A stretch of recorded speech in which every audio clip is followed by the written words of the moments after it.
Good morning, everyone. Welcome to Recovery at Home. I'm Chris Blauvelt. I'm the Director of Admissions at the Augustine Recovery Center here in St. Augustine, Florida. I have with us Amanda and Blake from Next Level Recovery Associates. Hi. Thanks for joining me. You guys are based out of South Florida, and tell us a little bit about Next Level. I'm going to let Amanda do it. Okay, I was going to let you. Hi, I'm Amanda Marino. I'm one of the co-founders of Next Level Recovery Associates. Blake and I started this organization beginning of this year and became official March 2020.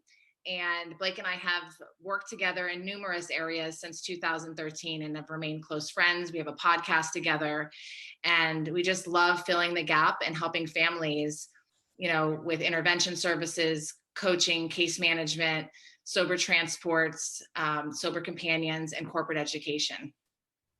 Yeah, as we always say, we like to fill the gaps that the treatment center, the treatment world leaves. There's a lot of gaps there that we're noticing that families and their loved ones need support during these times. The before and after treatment is a crucial time period that we like to be a part of. We like to offer our assistance, our support, our help, accountability, goal setting, strengths building, everything that we can do to help build up our clients and build their self-esteem and help find their identity. That's what we're trying to do. And their families, of course. We've had the opportunity to work with you guys at the Augustine Recovery Center. You're very thorough, and I love the attention that you're putting on families before and after treatment. What's been your experience prior to the conception of Next Level? What's been your experience in the field, and how have you developed your strong emphasis on working with the family in your previous experiences? Well, I can start with that. So I've worked in the field for a decade in numerous roles, and I started to transition and learn these kind of roles about 3 years ago. And I contracted and learned under a number of people. And I wanted to kind of fill in some things. I take some and leave the rest. I learned so many great things, but I also saw so many areas that needed more attention. And Blake and I, that's our passion is taking the concierge approach, really going the extra mile, being available to our resources, great communication. That's something we take pride in.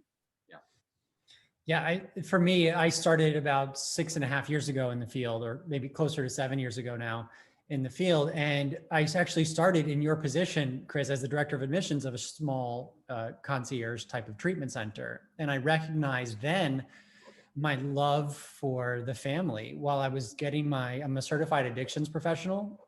And while getting that certification, I recognized how much family involvement was necessary, but wasn't necessarily happening was at treatment centers. And there was, the family session once a week, but there wasn't that much of a focus on it generally across the board. There are places that do, but there wasn't across the board this big focus on family involvement and how the family has to change in their communication styles, their boundaries. There wasn't that big of an emphasis on it. And families often felt, to me, like they were more lost than the loved one. The loved one was used to the chaos of living with a substance use disorder. They sort of became accustomed to it, but the families weren't living it day in and day out in the same way, really on that roller coaster riding up and down. And once their loved one entered treatment, I noticed that they weren't stepping off the roller coaster. Yeah. So God forbid their loved one calls and just says, I'm having a bad day. Just those few words can send the family spiraling. Mm-hmm. Right. So they needed education, they needed coaching, they needed to gain a basic understanding of substance use disorders and what treatment and what the recovery process is going to look like. And that's where I feel like it was missing. Yeah, and for Blake and I, it's important that we have a well-rounded team. We have a psychiatric nurse on our team. We have another nurse on our team. We have a Spanish-speaking coach companion on our team that really gets in with the Latin community. We have just diverse skill sets and talents because, it's not just about Blake and I, it's about the team that we have that is able to serve the clients that we work with. What I always tell family members early on that I'm working with is to stress the importance of after treatment is if the object of this whole thing that we're doing is to build a recovery rocket and launch it into space, treatment is kind of like research and development, mission control, and then post-treatment sober living or aftercare or continued involvement in the 12-step community, that's like the launch pad. And if you don't ever bring your rocket to the launch pad, then what's the point? What are some suggestions or some tools or some resources that you're giving the client and the family post-treatment? That's a great question. So I wish I could give you one answer, but there isn't one answer good. Because every family system and every family that we deal with is different. So sometimes they need education, and that's where we always start, is with a general education about substance use disorders and what the process is going to look like, and with a broad timeline of what to expect when your loved one comes home. How are they going to act? What's the progress going to look like? We do a lot of educating on just patience, boundaries, patience, how to communicate. The great example I always give is a lot of times a loved one will come home from treatment, and let's say they get back to work, they come home and they fall asleep on the couch. Well, we've seen family members spiral just because they see their loved ones sleeping on the couch like they used to when they were using opioids, for example. They spiral, they all of a sudden they start making accusations, and a huge fight ensues, and the person, their loved one who's newly in recovery, feels put into this box. Like, my family's never going to believe I'm going to be able to get over this, and they're going to keep putting me in this box. I might as well go back to using. So we want to teach families how to approach their loved ones with their own concerns and fears, and create an open dialogue within the family system so that they can all heal together and start rebuilding that trust. Yeah, and we provide each family with a lengthy list of different support groups, different books, videos, wellness. We provide them with a lot of things. So we generally provide each family, or even people that just call, with the list that we have. And then we create a customized plan for each individual and their family. That's great. That's great. Let's close with this. What are you guys suggesting family members do who are either in the supporting cast in a recovery process, a program of their own, or the actual person in long-term recovery? What are some great suggestions for the holiday season to keep everybody, intact and together and healthy? I would say number one, self-care.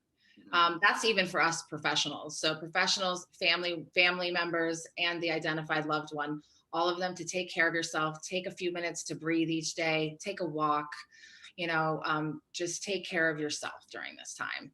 Keep recovery first. Couldn't agree with you more. Yeah, I guess my answer to that would be, just don't forget what the holiday season is all about. And it is about families coming together to express love. And oftentimes, especially this year, it's kind of weird. Families can't really get together like they want to. Yeah. But use this time as a time of reflection and appreciation for what you have and for the growth that you guys are all making as a family. And just don't forget that no matter what, as a family, you are a unit. You guys are in this together. Your recoveries may look different based on what you guys are all dealing with, but you guys are all in recovery together now. And don't forget that you guys are having that fight at the same time. Focus on the gratitude. There's so much to be grateful for. That's it. My wife and I are in recovery. We have an almost 3-year-old and an almost 8-month-old.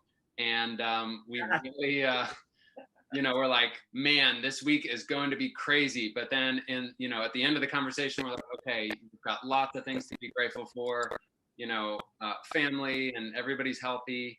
So I have to be rooted in the moment and in gratitude. And I got to be on the phone with other people in recovery, because I'm making a lot of amends this time of year. I don't know about you guys. Yeah. The other thing I would say too is that just remember that the holiday season does not look like a Hallmark movie. It just lower your expectations. It's not going to be a Hallmark movie every time. There's going to be that drunk uncle. There's going to be the chaos that goes on. Mm-hmm. Just embrace it, enjoy it for what it is, and just love your family no matter what. Exactly. Yeah. That's awesome. Well, at the Augustine Recovery Center, it's been a pleasure to get to know you guys and to work with you. I hope you have a fantastic holiday, a happy new year, and I'm sure I'll catch up with you guys real soon. Thank you, Chris, so much. You can check us out at nextlevelrecoveryassociates.com, and then you can follow Blake and I both on Instagram. I'm Amanda Marino Recovery, and Blake is Blake Evans C. And then we also have Next Level Recovery Associates on Instagram, and our Overcoming Adversity podcast on Instagram as well. And Okay. thank you, Augustine Recovery and Chris, for the work that you guys do. We love you. Absolutely. Yeah. We love you guys. I'll make sure to include links and handles and everything at the end of the video. Thanks, guys. Thank you so much. Bye.